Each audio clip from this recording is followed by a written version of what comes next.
ঈশ্বর সমগ্র বিশ্বে সুসমাচারের বীজ বপন করছেন।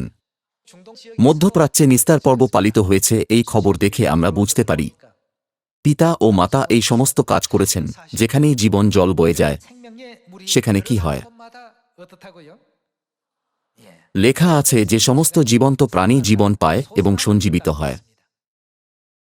যিহিস্কেল 47 অধ্যায় 9 পদ। এই স্রোতের জল যে কোনো স্থানে বহিবে, সে স্থানের অগণনীয় জীবজন্তু কি হবে? বাঁচিবে। নিশ্চয়ই সেটা প্রবাহিত হলে তারা বাঁচবে। যদি তারা সেটা গ্রহণ করে, তারা উদ্ধার পেতে পারে। ভাই ও বোনেরা, এই পৃথিবীতে কি ঈশ্বরের মণ্ডলীর মতো কোনো সত্য আছে? না, নেই। অতএব আমাদের সত্য ছাড়া জগৎকে উদ্ধার করার মতো আর কোনো সত্য নেই, এবং জগৎকে উদ্ধারকারী ঈশ্বর কেবল আমাদের সিয়নেই আছেন। লেখা আছে যে ঈশ্বর সিয়নে বাস করেন। ঈশ্বর বলেছিলেন, আর এই স্রোতের জল যে কোনো স্থানে বহিবে, সে স্থানের অগণনীয় জীবজন্তু বাঁচিবে, আর যার পর নাই প্রচুর মৎস্য হইবে। ঈশ্বর আমাদের মনুষ্যধারীর সঙ্গে তুলনা করেছেন। জীবন জলের কারণে অসংখ্য মাছের কি হয়? তারা সকলে জীবন পাচ্ছে। এই সবই ভবিষ্যৎবাণী অনুসারে ঘটছে। শুরুটা নত হলেও এর ভবিষ্যৎ অতি সমৃদ্ধ হবে। প্রথমে জল ছিল গোড়ালি পর্যন্ত, কিন্তু 1000 হাত মাপার পর সেটা হাঁটু পর্যন্ত উঠেছিল। আরও 1000 হাত মেপে সেটা কোমর পর্যন্ত পৌঁছেছিল, এবং আরও 1000 মাপার পর সেটা অসাধ্য এক নদীতে পরিণত হল, যা পার হওয়া যায় না। এইরূপ গভীরতার কারণে এটি এখন সারা বিশ্বে ছড়িয়ে পড়ছে। এই স্রোতের জল যে কোনো স্থানে বহিবে, সে স্থানের অগণনীয় জীবজন্তু 9 পদে তাদের কি হবে? বাঁচিবে, আর যার পর নাই প্রচুর মৎস্য হইবে। কেননা এই জল সেখানে গিয়াছে বলিয়া সেখানকার জল উত্তম হইবে, এবং এই স্রোত যে কোনো স্থান দিয়া বহিবে, সেই স্থানের সকলই কি? সঞ্জীবিত হইবে। সকলই সঞ্জীবিত হইবে। ভবিষ্যৎবাণী যদি এইভাবে লেখা থাকে, ভাই ও বোনেরা, আমাদের কি সেটা বিশ্বাস করা উচিত নাকি নয়? যিশু পুনরুত্থিত হওয়ার পর ইম্মাউতে যাওয়ার পথে 2 শিষ্যের কাছে আবির্ভূত হয়েছিলেন, কিন্তু তারা তাঁকে চিনতে পারেনি। তাদের বিষণ্ণ মুখ দেখে যিশু জিজ্ঞাসা করেছিলেন, তোমরা কেন দুঃখিত? তারা বলেছিলেন, জেরুসালেমে কি আপনি একমাত্র ব্যক্তি যিনি যিশুর বিষয়ে যা ঘটেছে সেটা জানেন না?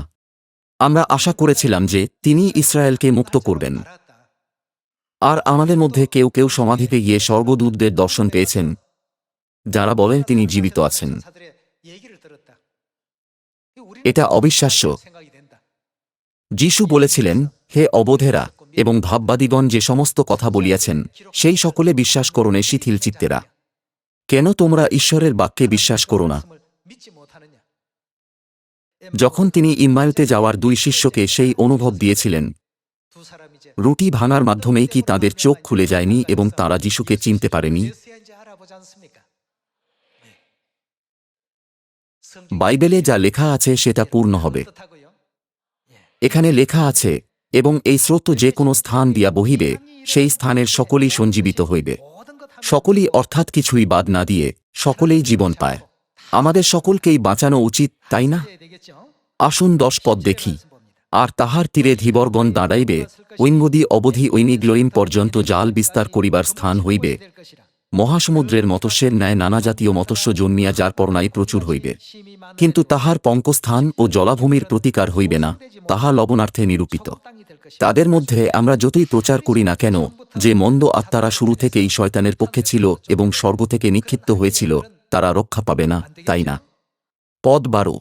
আর নদীর ধারে এপারে ওপারে সর্বপ্রকার ভোজনার্থ ফলের বৃক্ষ হইবে, তাহার পত্র ম্লান হইবে না ও ফল শেষ হইবে না। প্রতি মাসে তাহার ফল পাকিবে, কেননা তাহার সেচনের জল। এটা কোথা থেকে বয়ে আসে? মন্দির থেকে। অন্য কথায়, মন্দির কাকে প্রতিনিধিত্ব করে? যোহন 2 অধ্যায়ে লেখা আছে, যিশু নিজেই বলেছিলেন যে মন্দির হল তাঁর দেহ। এছাড়াও ইব্রিয় 10 অধ্যায়ে লেখা আছে যে যিশু নিজেও পবিত্র স্থানের পর্দা হিসাবে কাজ করেছিলেন। এই সব বাইবেলে লেখা আছে। তাহার সেচনের জল ধর্মধাম হইতে নির্গত, আর তাহার ফল আহারের জন্য ও পত্র, কিসের জন্য? আরোগ্যের নিমিত্ত ব্যবহৃত হইবে।